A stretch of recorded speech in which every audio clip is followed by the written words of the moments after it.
community rule for Qumran, and it is obvious enough no scholar disputes it that the Damascus document is speaking of the same community as the other Qumran scrolls. Yet the location of the community is said to be Damascus. It is clear from the document's context that the place in the desert called Damascus cannot possibly be the Romanized city in Syria. Could the site for Damascus have been in fact Qumran? Why the name of the location should have been thus masked remains uncertain, though simple self-preservation dictated by the turmoil following the revolt of AD 66 would seem to be explanation enough, and Qumran had no name of its own at the time.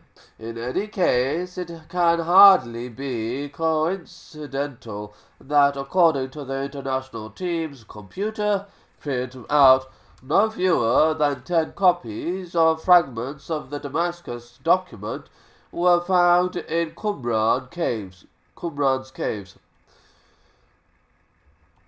Like the community rule, the Damascus document includes a list of regulations. Some of these are identical to those in the community rule, but there are some additional regulations as well, two of which are worth noting. One pertains to marriage and children, which establishes that the Qumran community were not, as Father de Vaux maintained, celibate Hasidis.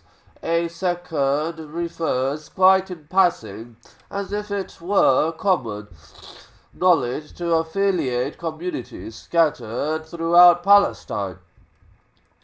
In other words, Qumran was not as isolated from the world of its time as de Vaux contended.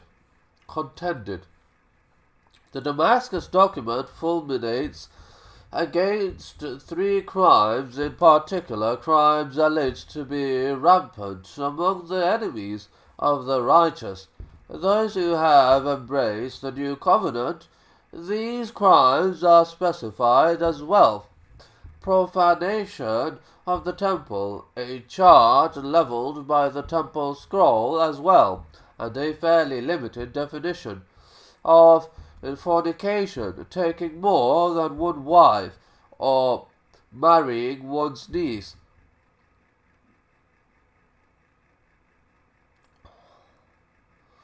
As Eisenman has shown, the Damascus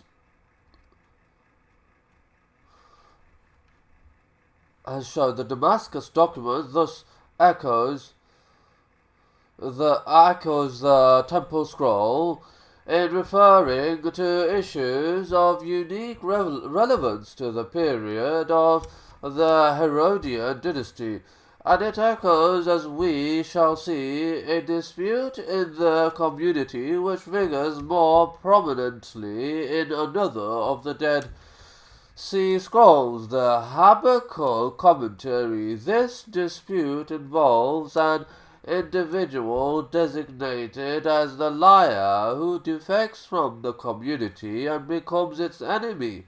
The Damascus document condemns those who enter the new covenant in the land of Damascus and who again betray it and depart. Shortly thereafter, the document speaks of those who deserted to the liar. The Damascus document also echoes the community rule and the war scroll by speaking of a messianic figure, or perhaps two such